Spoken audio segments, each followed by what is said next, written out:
tapat, matatag at maaasahan balitang tama at totoo lamang dito sa Pilipinas Network. Magandang araw sa ating mga kababayan sa Pilipinas at sa buong mundo. Huwag kalimutang pusuan ang video, sumubaybay at pindutin ang batingaw upang lagi kayong updated sa balita. Simulan na natin. Isang napakalaking isyu ngayon sa pandaigdigang politika ang kinakaharap ni US President Donald Trump. May mga matitinding panawagan ngayon mula sa mga mambabatas at mga grupong pro-Israel na isumite ni Trump sa Kongreso ng Estados Unidos ang kamakailang Memorandum of Understanding o MOU na naglalayong wakasan ang digmaan laban sa Iran. Ito ay upang masuri at mapagbotohan ng mga mambabatas ang mga detalye nito. Ang kasunduang ito ay naglalayong tuluyang tapusin ang labanan sa pagitan ng US, Israel at Iran.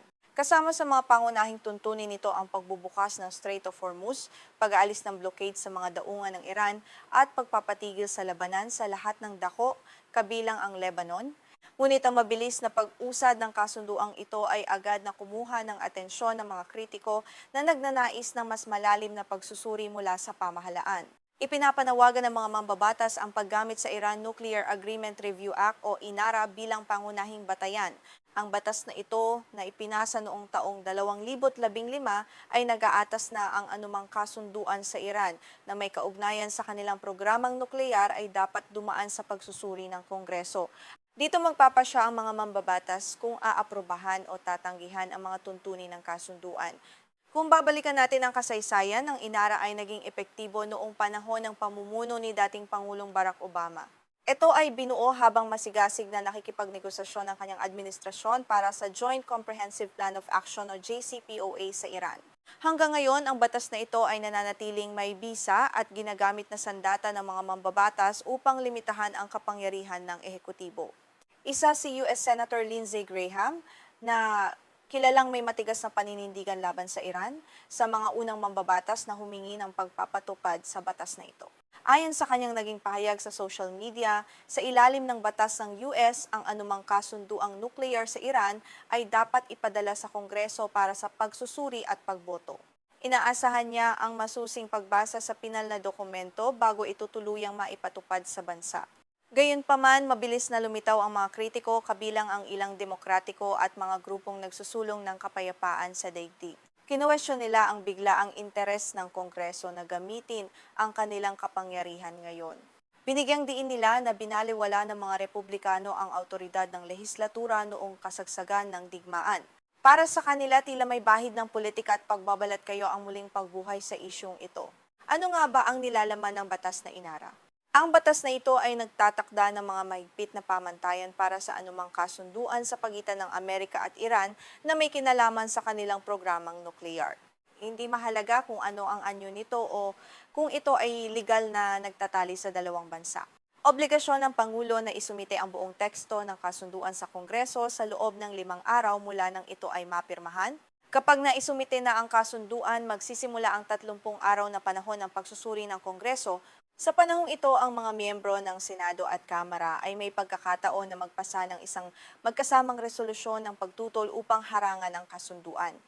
Ito ang nagbibigay ng direktang kapangyarihan sa lehislatibong sangay na kontrolin ang mga hakbang na ginagawa ng Pangulo sa kanilang ugnayang panlabas. Ngunit hindi madali ang prosesong ito dahil ang anumang resolusyon ng pagtanggi ay maaring iveto o harangan ng Pangulo mismo. Upang madaig ang veto ng Pangulo, kinakailangan ng 2-3 boto mula sa parehong kapulungan ng Kongreso. Ito ay isang napakataas na pamantayan na mahirap makamit sa kasalukuyang naghahating politika sa Amerika na nagbibigay pa rin ng malaking bentahe sa panig ng Administrasyong Trump. Bukod dito, sa ilalim ng INARA habang sinusuri ng Kongreso ang kasunduan, hindi maaaring alisin o suspindihin ng Pangulo ang mga umiiral na parusa o sanctions laban sa Iran. Ang probisyong ito ay direktang bumabangga sa kasalukuyang memorandum ni Trump dahil kasama sa hisbagong kasunduan ang mabilis na pagbibigay ng tulong at pag-aalis ng mga parusa sa ekonomiya ng Iran upang mapanatili ang kapayapaan. Sa kabila ng mga usaping ito, nagpahayag si Trump ng pagiging bukas sa ideya na ipadala ang memorandum sa Kongreso. Sinabi niya sa mga mamamahayag kamakailan na gusto niya ang ideyang ito dahil naniniwala siyang walang sinuman ang tatanggi rito. Gayunpaman, hanggang sa kasalukuyan ay wala pang opisyal na hakbang ang kanyang administrasyon upang formal na isumite ang dokumento para sa pagsusuri ng mga mambabatas. Ang kasalukuyang memorandum ay naglalaman ng mga sensitibong kasunduan tulad ng agarang pag-aalis ng parusa sa industriya ng langis ng Iran. Bilang kapalit, sumang-ayon ang dalawang bansa na panatilihin ang estado ng kanilang programang nuklear habang nagpapatuloy ang negosasyon. Nangako rin ng Iran na hihikayatin ang pagbabawas ng kanilang highly enriched uranium sa mismong pasilidad nito sa loob ng bansa. Maraming eksperto sa batas ang naniniwalang sakop ng Inara ang memorandum na ito. Ayon kay Tess Bridgman, isang dating legal advisor sa White House, malinaw na sumasailalim ang bagong kasunduan sa batas na ito. Gayunpaman, isinulat niya na dapat nang bawiin ang Inara upang hindi nito maantala ang diplomasya. Para sa kanya, ang batas na ito ay hindi kailanman naging angkop na paraan ng pakikipag-ugnayan sa bansang Iran. Sumang-ayon din si Jack Goldsmith, isang propesor sa Harvard Law School, na dapat dumaan sa Inara ang memorandum ni Trump. Binigyan diin niya na ang desisyon ni Trump na agad na alisin ang mga parusa sa langis ng Iran ay tila lumalabag sa batas. Ayon sa kanya, walang sapat na kapangyarihan ang Pangulo sa ilalim ng lokal na batas upang magpatupad ng mga ganitong uri ng pagpaparaya nang walang pagsang-ayon ng lehislatura. Nang but kilala si Trump sa kanyang malawak na interpretasyon ng kapangyarihan ng ehekutibo. Sa kanyang ikalawang termino, paulit-ulit niyang binaliwala ang probisyon ng konstitusyon ng US na tanging Kongreso lamang ang may kapangyarihang magdeklara ng digmaan. Nanindigan siya noon na ang Iran ay isang direktang banta na nagbigay sa kanya ng karapatang maglunsad ng mga pag-atake ng walang pahintulot ng Senado. Sa isang panayam kamakailan, hayagang sinabi ni Trump na itinuro sa kanya ng digmaan na walang limitasyon ang kanyang kapangyarihan bilang Pangulo. Dahil dito nananatiling malaking katanungan kung tatalima nga ba siya sa batas ng Inara. Ayon sa mga eksperto, maaring baliwalain ni Trump ang batas dahil kontrolado ng kanyang partido ang buong Kongreso, kaya't walang institusyon ang may lakas ng loob na pilitin siya. Samantala, ang mga grupong pro-Israel tulad ng GINSA at AIPAC ay kabilang sa mga pinakamaingay na humihiling ng pakikialam ng Kongreso. Noong simula ng digmaan, ipinagtanggol ng mga grupong ito ang unilateral na aksyon ni Trump laban sa Iran. Ngunit ngayon na may kasundo ang pangkapayapaan, bigla silang humihingi ng masusing pagsusuri upang matiyak na hindi malalagay sa panganib ang seguridad ng bansang Israel. Sa kabilang banda, paulit-ulit na sinubukan ng Kongreso na bawiin ang kanilang autoridad sa digmaan, ngunit palaging nabibigo. Mula noong Pebrero, maraming resolusyon ang inihain upang pigilan ang aksyong militar ng US laban sa Iran.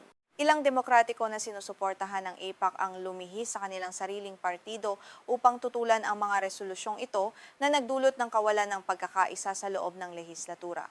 Ikinadismaya naman ni Democratic Senator Chris Van Hollen ang tila pagbabalatkayo ng mga Republikano. Sa kanyang pahayag, binatikos niya ang mga mambabatas na walang kibo noong nagsisimula ang digmaan, ngunit ngayon ay biglang nag-iingay at humihingi ng papel sa pagpapatigil nito. Inilarawan niya ito bilang isang malinaw na patunay ng kawalan ng prinsipyo sa hanay ng mga mambabatas na pabor sa digmaan noon.